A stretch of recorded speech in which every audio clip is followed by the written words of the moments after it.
Hi, welcome to Kudurru Stone. This is the part 4 video. This is video number 4 of a brief overview of the Kudurru Stone application. We just finished up the daily scheduler, and now we're moving on to the monthly scheduler. The monthly schedule allows you to see everything in a great big snapshot. You'll see scheduled items, when employees have added time, when there's tasks due, and when there's projects due. Each one is shown with a different icon and a different color. And then you can see that as I hover over this, you'll notice that a bunch of light blue things come up. That means that all of those items are associated with one project. If you hover over this one, it's just a scheduled item that was scheduled for this specific day. The project isn't due in this month. There's no tasks due this month. It's just an item.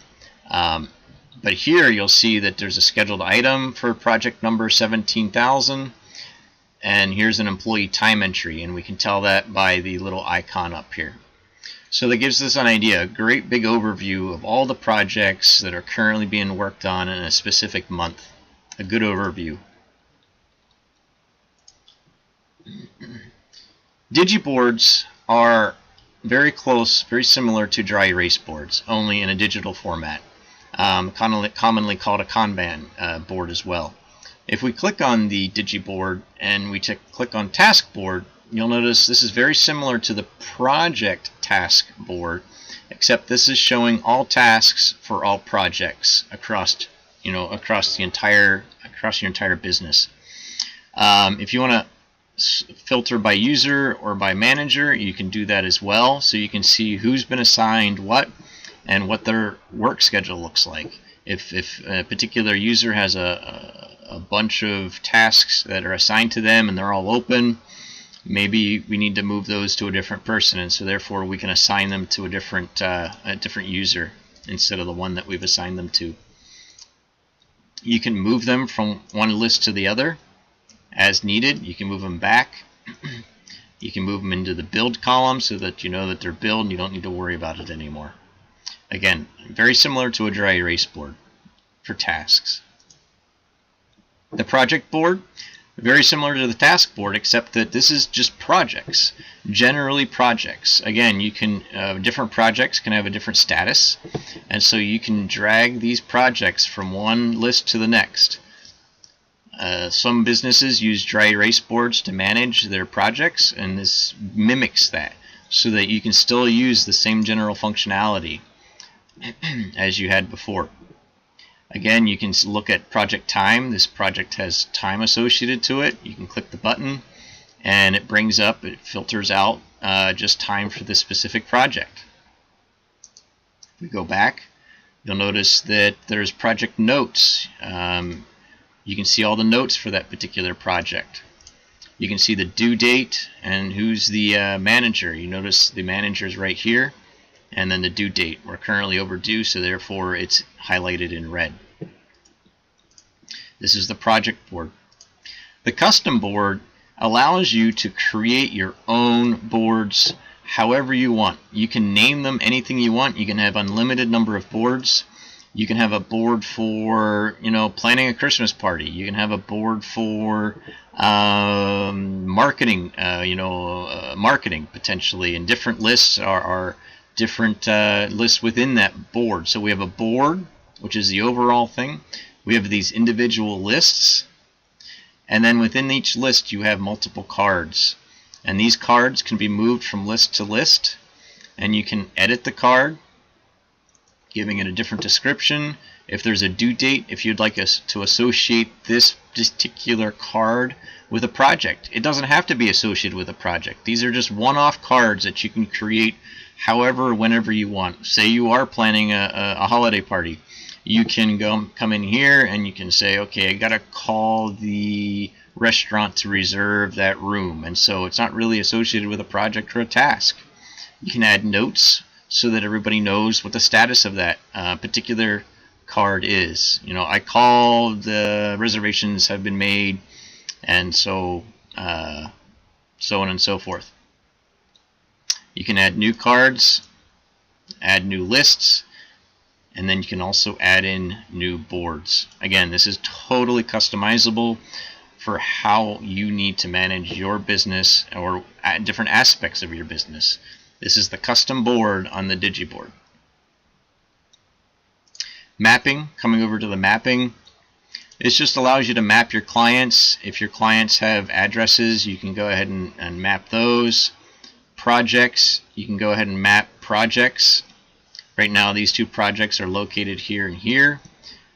Each type was mapped with a different color that we set. If you recall, within our settings, project types, each project type had a different color. These two projects just happen to both be boundary surveys, and so therefore they're both blue. Bookkeeping allows you to create invoices and then also receive payments.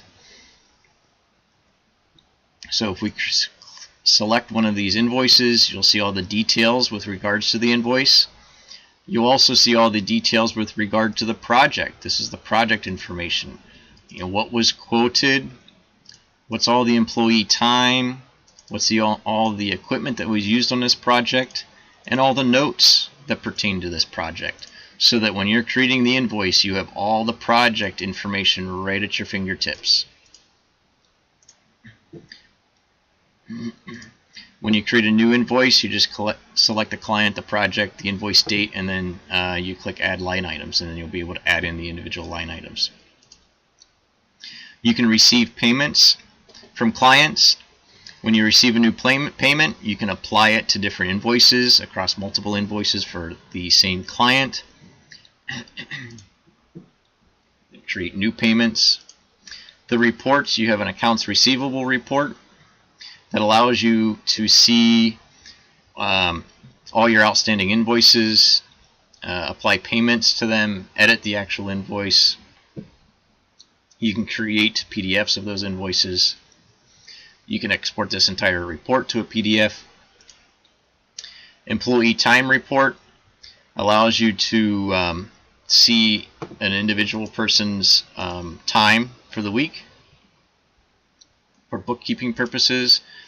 This is equipment time, allows you to see the equipment for a specific week. A report showing active projects and how many open tasks there are and how many tasks total there are. A good way to see, how your projects are going. If it's due, see, this one's overdue, but if it's due, say, January 10th, and you still have all of the tasks are open, then you know that you maybe need to get that project underway. Employee time by project. This is just broken out by project, not by employee. And so by filtering from a start date to an end date, you can see exactly how many hours were billed to each project and what type of time it was, what the employee title was. So this is saying that the party chief spent 10 hours total on this specific project. But what if I want to see details about that? I can go ahead and click on that specific item right there. If I click on that, it should open up the employee time, so that then showing me exactly what, who did it, when, and so on and so forth. And then lastly is just the expense report, being able to see who's charged expenses to projects and whatnot, filtered by the user. So that's pretty much sums it up. Again, this was a very quick overview of Kudurru Stone. Hopefully this gives you a good overview of what the possibilities are. Certainly if you have any questions, do not hesitate to contact us. We'd be happy to answer any questions and guide you if you need more guidance. Thank you and have a great day.